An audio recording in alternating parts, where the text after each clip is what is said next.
take me in your arms? Won't you take me in your arms? Hello and welcome to AZ Fig. Today I'm going to show you my preferred method for rooting fig tree cuttings. So I've trialed many different ways over the years of rooting fig cuttings. I've done single node cuttings, had good luck with those, but they require a lot of babysitting. So I came up with the best method all around with the least amount of work and the highest success rate. So I figured out the best time to take cuttings is when the wood hardens off, when the tree is still not dormant yet. So it's like when the wood turns brown like this is the perfect time to take the cuttings. So if you get some with a little bit of green at the tip like that, you'll just cut that off down here or so, because you don't want too much green. It can fail. So I just basically take these and I'll just cut all the leaves off.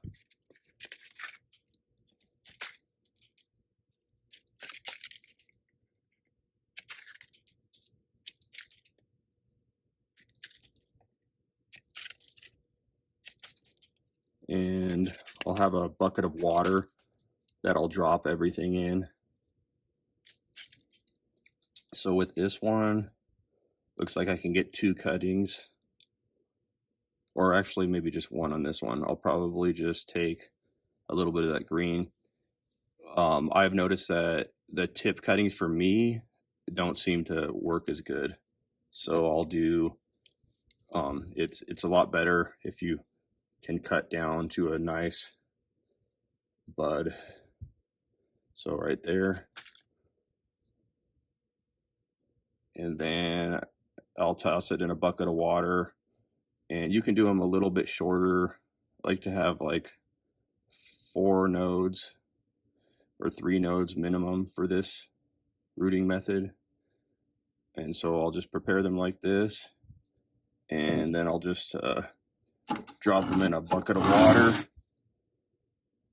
and do that to all of them. And you could do skinny cuttings like this. And this one, I'll just leave the tip on there. So like all my cuttings process, all leaves cut off. I'm doing 20 Black Madeira today. So I got them all thrown in the bucket, and you can actually leave this a couple days if you want to break it up and do a couple days of work. But I wouldn't leave it any longer than 2 weeks, because they can ruin the cuttings just sitting in water like that. Even though some people root in water, it can damage them. So up to 2 days, and then you'll want to put them in your mix. When choosing a container, it's best to do a taller container. This is a 3x8 tree pot, and it's really best to use tree pots. Out of anything I've used, the best success rate has been with the tree pots, because that's what they're designed for. So 3x8 works really good.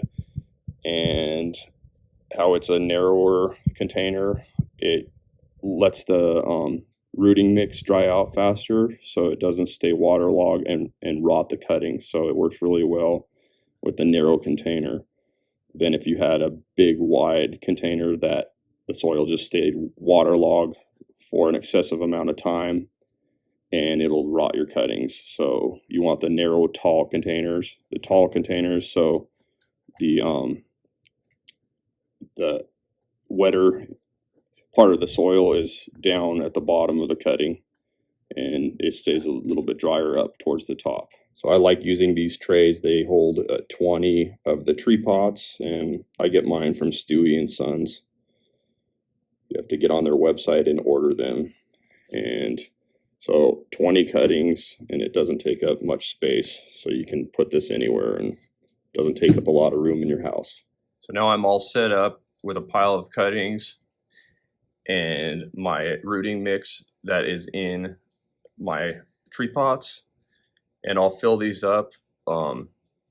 If you want to know how I make my mix, I have a video called Fig Cutting Mix that you can check out. But I'll put it in here, and then you'll want to tamp it down a little bit. If it goes down easy, push it down and add more. You don't want any air in the mix or anything when you're trying to root the cuttings. So you want to just press it down, not with all your strength, but get it down so it's packed down in there. So I'll take the cuttings, and at the bottom you're going to do an angle cut, preferably through the bottom node, like so. And then if your pruning shears made any damage on the edge, just slice that off with your razor knife a little bit, so it's not, you don't want damaged tissue. And then these nodes, you'll just take the little leaf bud off and the leaf stem, like so. And you'll do that on all the bottom ones.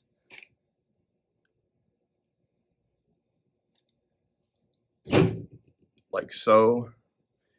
And then if it's a tip cutting, I'll leave a couple towards the top like that.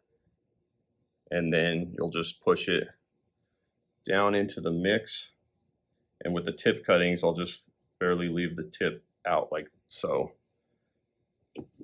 So on one without a tip bud, I'll do the same thing. Slice all these off. And this will keep these buds from growing under the soil. You just want the buds to grow above the soil. And if you have a good bud at the top that you know looks good, then just leave one at the top. If it's an iffy one, you can leave two. And if that top one doesn't make it, the next one down will push up through the surface of the soil. I like to kind of cut these off as close as you can without hurting that bud. And then same thing at the bottom, you'll do an angle cut, and that helps slide the cutting down into the soil also. And if there's any damage, just slice that up and clean it up a little bit with your razor knife. And then these ones, push it down into the soil, just below the soil. And when you water it in, that bud will be right at the soil surface. And I think there's something with that being right there at the soil surface. The humidity from the soil comes out to that bud and keeps it alive and helps it to push out. So I'll do that with all of them. It's not an exact science, but those are the little tips that I've noticed that work really well. So I got all the cuttings processed the way I showed, and I got them plugged into the mix down to the soil, and push the bud a little bit past the surface of the soil, because when you water it in, then the bud will be right at soil level. So just like so. And then I'm gonna take a sprayer and just water this in. The first time you can water it pretty good, and all that soil will level back out. You want it kind of wet right at first so the cuttings don't dry out. They have a good amount of moisture to start, and then it'll go a couple days before your next watering, and I'll show you that. But another tip that I want to go over a little bit more is when you're slicing off the nodes, there's dead tissue at the nodes sometimes if the leaves have fallen off. So you want to get all the dead tissue off of the cuttings, because that's a source of infection for any living creature. Basically, if there's anything dead on it, that's where a bacteria infection or fungus or mold or anything like that can start growing. So you want to get, if there's any other dead tissue, slice it off with a razor knife. You want only living tissue, and clean it up with the razor knife, because it does a nice slice on everything to where it doesn't damage it. You don't want any damaged tissue either. If it's smashed or torn or anything like that, slice it off. You want it everything clean and any dead tissue. So all the nodes where there's a little brown node, that could be a source for mold or fungus to start growing. So that's another really good tip. So you water it in like that, and then I will show you the next step. So here are some cuttings I started yesterday. So the next day, give it a day so the cut end of the cutting has a day to dry. And then you're going to take some white paint, preferably semi-gloss or gloss, because it can seal better than flat paint. And you want to use white. You always want to use white with plants because it's reflective for the sunlight and reflective for heat. So I'm just going to get in here, get a little bit, and you're going to put it on all these cut ends. And you can go down the sides a little bit, try not to get it over that leaf node, but if you do, it'll push through. So get it on all these.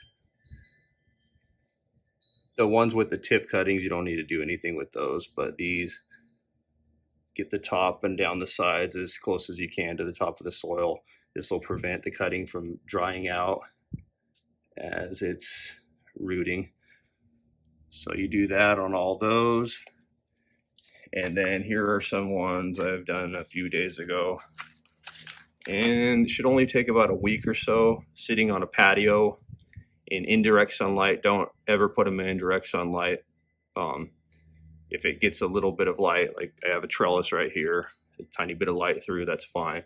But in about a week or so, you'll see these buds swelling up and it'll start pushing leaves. And it's been pretty hot here, so the warmer it is, the quicker that'll happen. And then you're gonna give it a couple days and just pick them up. If they start feeling lighter, then you're gonna wanna water just about the same as I did these brand new cuttings, just water. So it's like the top ½ inch of soil that's getting wet, and that'll go down to the bottom of the pot.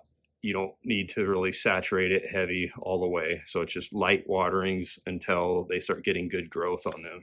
So that's my preferred method over all the years of trialing different ways for rooting cuttings, and you can get close to 100%. I don't know if you can ever get 100%, but it's mainly the quality of the cutting. As long as the cutting's good and you follow all these steps, then you should have really high success.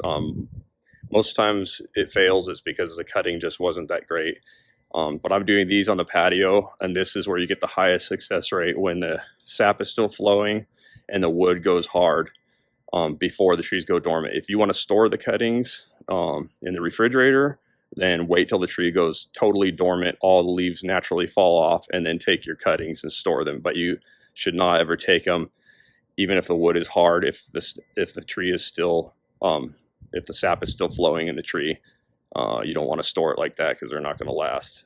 I'll put a link below for figbid.com. It's a really good place to find fig cuttings and fig trees with a lot of good people. And then I'll put a link for our figs forum, where there's a lot of good information, a lot of good people. So thank you for watching. Please remember to like and subscribe. If you have any detailed questions on this process, please ask me in the comment section below. Thank you. Won't you take me